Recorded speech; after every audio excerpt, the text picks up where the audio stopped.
আপনারা জানেন সারা দেশে অতিবৃষ্টির কারণে যে বন্যার সৃষ্টি হয়েছে, বিশেষ করে আমাদের চট্টগ্রাম বিভাগের পাহাড়ি অঞ্চলে অতিবৃষ্টির কারণে পাহাড় ধসে শত শত মানুষ আহত হয়েছে এবং মৃত্যুবরণ করেছেন।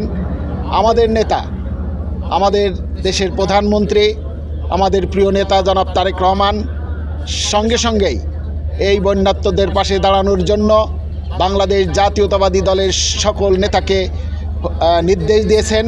আমরা তারই ধারাবাহিকতা অনুযায়ী আমাদের প্রিয় নেতা, যশোরের গড়ার কারিগর, আমাদের প্রিয় নেতা জনাব তরিকুল ইসলামের, মরহুম তরিকুল ইসলামের যোগ্য সন্তান, বাংলাদেশ সরকারের বিদ্যুৎ প্রতিমন্ত্রী, আমাদের হৃদয়ের স্পন্দন জননেতা জনাব অনিন্দ্য ইসলাম অমিতের নির্দেশনায় আমাদেরকে তিনাকে দায়িত্ব, প্রধানমন্ত্রী তিনাকে চট্টগ্রামের দায়িত্ব দিয়েছেন। তিনি সেখান থেকেই যশোরে যারা এই অতিবৃষ্টিতে বন্যা পানিতে ডুবে আছেন তাদের খোঁজখবর নেওয়ার জন্য আমাদেরকে নির্দেশ দিয়েছেন। সেই নির্দেশ অনুযায়ী আমরা গতকাল থেকেই, আপনারা দেখেছেন, এখানকার পানি সরানোর জন্য আমরা ইপিজেডের যে বালি ভরাট বা রাস্তা করার কারণে যে পানি সরতে সমস্যা হচ্ছিল, এবং এখানে আপনারা জানেন আমাদের কিছু ইন্ডাস্ট্রি আছে, সেই ইন্ডাস্ট্রির পানির কারণেই সব কিছু মিলায়ে এইখানের ওই বন্যার সৃষ্টি হয়েছিল।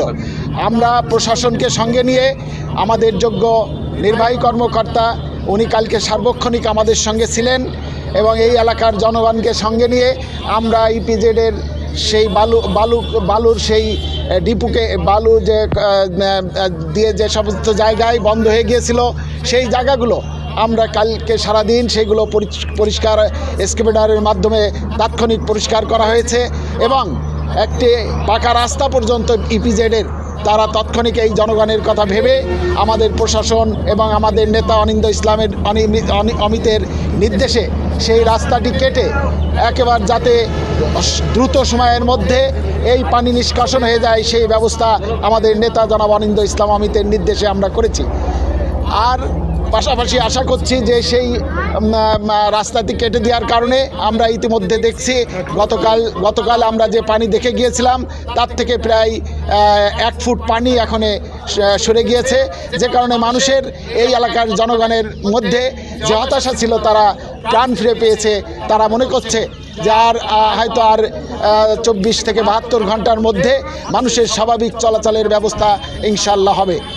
আর সে কারণেই মানুষ এখানে প্রত্যেকটা বাড়ি, এই অঞ্চলের প্রায় 7-8টা গ্রাম পানির নিচে আছে। সেখানে দ্রুত খাবার ব্যবস্থা করার জন্য আমাদের নেতার নির্দেশে, অনিন্দ্য ইসলাম অমিতের নির্দেশে প্রশাসনের মাধ্যম দিয়ে গত রাত্রে আমরা কিছু শুকনো খাবার আমরা প্রতি বাড়িতে বিতরণ করা হয়েছে, এবং আজকে দুপুরবেলায় আমরা এখানকার স্থানীয় নেতৃবৃন্দ, বিএনপির নেতৃবৃন্দদেরকে নিয়ে আমরা কিছু খাবার ব্যবস্থা করেছি। সেই খাবারগুলো বাড়িতে বিতরণ চলছে। আমাদের নেতৃবৃন্দ, এখানকার স্থানীয় নেতৃবৃন্দ সেই আয়োজন করেছেন এবং চলছে, সেই খাদ্য বিতরণ চলছে। আমি এখানে এসে সকলকে উৎসাহ দেওয়ার জন্য এবং সকলকে আশ্বাস দেওয়ার জন্য যে আপনারা হতাশা হবেন না, আপনারা আর একটু ধৈর্য ধরেন, ইনশাল্লাহ আমরা 2-1 দিনের মধ্যে পানি নিষ্কাশন হবে, এবং আমরা এবং আপনারা যারা এখানে কষ্টে আছেন, আপনাদের কষ্ট লাঘব হবে। আপনাদের পাশে আমাদের সরকার, প্রধানমন্ত্রী আছেন, তারেক রহমান আছেন, আপনাদের পাশে আমাদের প্রিয় নেতা অনিন্দ্য ইসলাম অমিত আছেন। আমরা বাংলাদেশ জাতীয়তাবাদী দলের সমস্ত নেতাকর্মী আপনাদের পাশে আছি, আপনাদের পাশে থাকব, এই আশাবাদ ব্যক্ত করে আমি আমার বক্তব্য এখানেই শেষ করছি। আপনি কি আপনার ঘর সাজাতে উন্নত মানের কাঠের ফার্নিচার খুঁজছেন? তাহলে এখনই চলে আসুন বিসমিল্লাহ ফার্নিচার অ্যান্ড ইয়াসিন টিম্বারে। এখানে উন্নত মানের কাঠ দিয়ে যাবতীয় ফার্নিচার তৈরি ও বিক্রয় করা হয়। শঙ্করপাশা খেয়াঘাট সংলগ্ন অভয়নগর, যশোর।